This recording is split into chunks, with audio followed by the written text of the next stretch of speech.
Welcome to the Masto Fitness Podcast. Today we are in episode 4 and we are talking all about the importance of endurance training for racers and why going harder is not always better and how duration can help improve your fitness. So this is a quick hit podcast where we keep things short and to the point, focusing on the things you can do off the bike to race faster and safer.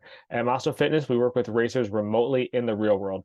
Many have a life full of commitments and don't have a lot of time to train on the bike. We provide training off the bike, so days on the bike, whether training or racing, can be faster and safer. So we're talking all about cardiovascular endurance training off the bike.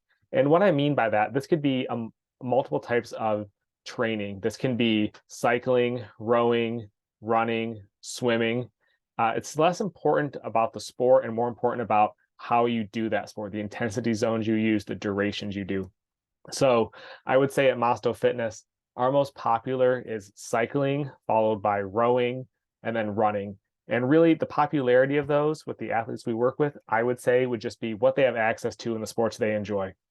Some people think, running is the best. Some people think cycling is the best. Some people think rowing is the best. Some grew up swimmers, so they enjoy swimming. But as a whole, really, it's whatever you have access to and an endurance sport you enjoy. Rowing's a bit full body, but we're training the cardiovascular system, not really the muscular system. So there is kind of that bonus of a little bit more full body workout from rowing, but that doesn't mean it's the best. Cycling, I think, is nice because it's low impact and you can do it on road, off road, on the trainer, wherever you want. Running is a good one because running is so simple. That's one of my favorite joys about running. You don't need a ton of gear. You don't need a bike. We already race dirt bikes. We got 6 million things going on with racing. I enjoy running because it's really simple, just a quality pair of running shoes that fit me well, and I'm out the door ready to go. But my point is, it's not one specific endurance sport. It's the endurance sport that works for you and doing it the right way. So as an endurance racer, we really want to train our cardiovascular system. This doesn't matter what type of race we're doing in terms of duration. Could be motocross or sprint enduro, where we're talking a couple of minutes. Could be hare scramble, GNCC enduro, where we're talking hours. Could be a 24-hour race. It doesn't matter. They're all endurance sports. So we need to train our body properly with proper zones. And so what I mean by that is there are 5 zones. There's zones 1 through 5, all at different intensity levels. And it doesn't matter what type of racing you're doing. We need to train all of those zones to get the most out of your cardiovascular system, to have you at your best and reducing your chance of injury and ensuring your body is progressing and getting fitter and you're not running into plateauing or setbacks or overtraining by doing too much intensity. So with that, the 5 zones, like I said, first, we've got zone 1. This is recovery. This is like super easy. This is a little bit harder of an effort than what I'm giving right now. So right now I'm just sitting in a chair talking. Zone 1 would be the easiest cycle you could do, run, row, or swim you could do. You can pretty much almost speak full sentences. It's a really low effort. I would say some racers and riders would almost describe it as a pointless feeling because it feels like you're doing nothing. But the science behind that zone is it's helping our body recover. We're at such a low effort that we're able to give our body more than it's taking out. And so we kind of flush our system. We help refresh our system. Something that's a staple for Masto Fitness racers on Mondays after a weekend of racing is a nice, easy recovery session. Then next, we've got zone 2. That's our endurance zone. So this is an effort that can last for hours. You could, in theory, do this 1, 2, 3 more hours. It's not easy, but it's definitely not hard.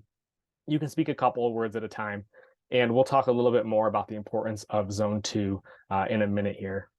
Then next, we have zone 3. So this is a tempo-y effort. This is, you can get a couple words out, but not much. You can sustain it for a while. It's hard, but it's definitely not all out. We'll talk a little bit more about this zone 2 because racers can get stuck in a spot training where they do way too much zone 3 and they kind of plateau their body and they don't see gains. And we'll talk a little bit more about that. Then next, we've got zone 4. This is like threshold. This is hard, something you can only do for a couple of minutes at time, a couple of minutes total each time, each interval. You can't hold it for a long time. It's really hard. You feel the burn pretty quick. And then zone 5, that's like above threshold. That's like maximum effort. You can think about that like when you're racing and you run into a section maybe off-road, and it's like so hard you can barely get through it, and when you get through it, you like almost need recovery immediately. Like you're out of breath, you feel your heart rate pounding through your chest. That's like zone 5. That's a maximum effort, something that only can last for seconds in training. So those are the 5 zones, and let's first talk a little bit more about zone 2. So zone 2, super beneficial zone, kind of that all day effort. And this one is really important. It doesn't matter what sport you're doing, but I'm going to use cycling here for an example, and talk about how it helps build your cardiovascular system. So going on long zone 2 rides helps develop your mitochondria. And those are basically, you can think of as like the powerhouse of the cell. We can actually increase the number and size of those through zone 2 training. And by doing that, that makes all the other zones stronger, able to adapt better, and makes us more resilient through our training and our racing. So zone 2, we spend a lot of time in zone 2 at Mosto Fitness. It's really important for you to spend a lot of time in zone 2 because it helps build a resilient body. It feels a little odd because it's not very hard. It doesn't feel like maybe you're necessarily getting a lot done, but when properly done, it really helps your body adapt, and it helps all the other zones become stronger as well. And with higher intensity zones above zone 2, too much time in those zones can increase the chance of injury. Zone 2 is a pretty safe spot to be to help build the cardiovascular system and decrease your chance of injury. So it doesn't matter what type of racing you're doing, whether you're doing whether you're racing motocross, hare scramble, enduro, GNCC, sprint enduro, whatever it may be. Zone 2, we'd ideally want to work up to at least 90-minute sessions once a week for those. Now, if you're doing longer races that last 3 hours, I would suggest even building up to your race duration, doing zone 2 work, or spending most of your time in zone 2. Touching zone 3 or a little bit higher is okay if you're like out on the road or mountain biking, but trying to spend most of that time in zone 3.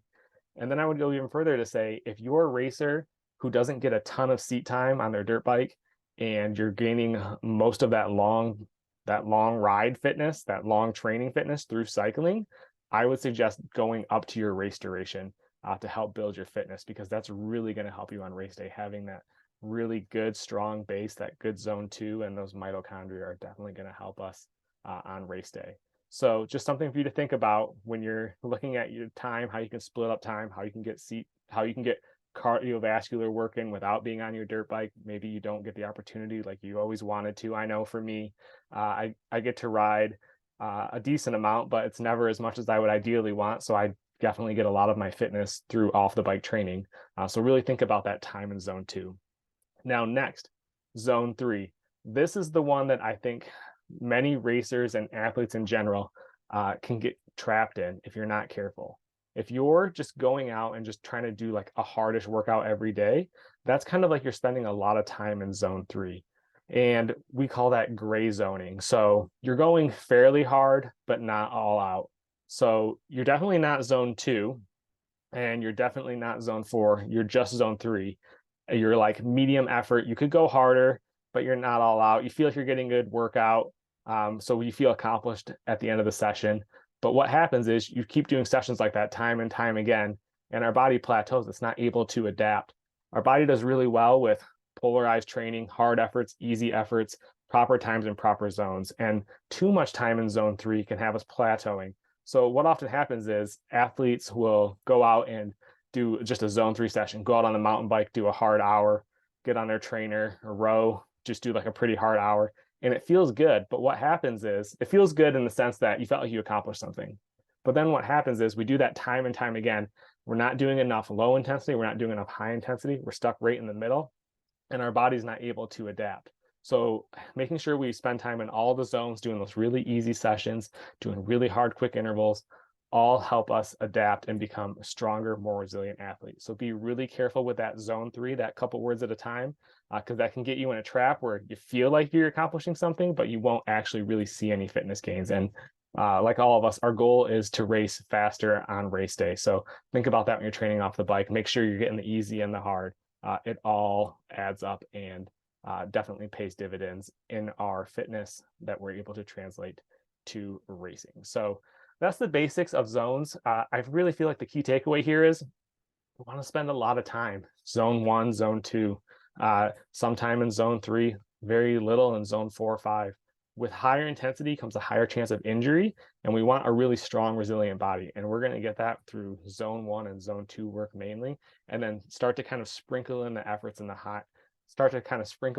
higher intensity efforts as we have a really good base of zone 1 and zone 2. So be careful with that. Right now, it's kind of the time of the year where races are around the corner. So you really want to be making sure you've built a strong aerobic base or building it now, and then kind of start to sprinkle in the intensity as race season gets rolling. Now, next week, we're going to discuss flexibility and mobility and why it's so important for racers. And keep in mind, if you want to try Mosto Fitness, send me a message on Instagram. I can hook you up with a free week of our single jump training program for you to test out and give it a go. See you guys next week.